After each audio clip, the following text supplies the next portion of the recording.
I have to tell you that I found it quite offensive to hear that the OMB Director Mulvaney, in his rollout of the budget yesterday, redefined compassion to be a calculation of how many Americans you can kick off of social safety net programs.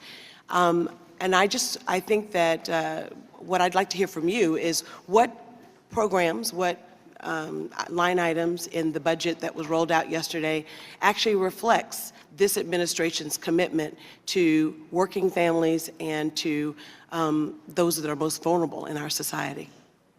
I think there's lots of programs, and again, I think the biggest focus is economic growth and putting American workers back to work.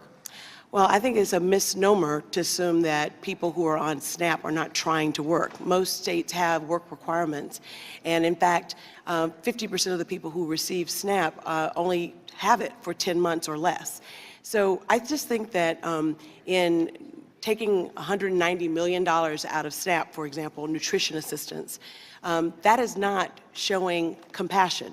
And I just submit to you that a rising tide lifts all boats, that people who live in vulnerable communities are just as American as you and I, and they're looking for a hand up and not a handout. And we all could benefit as Americans if we make sure that as we rise, they rise too.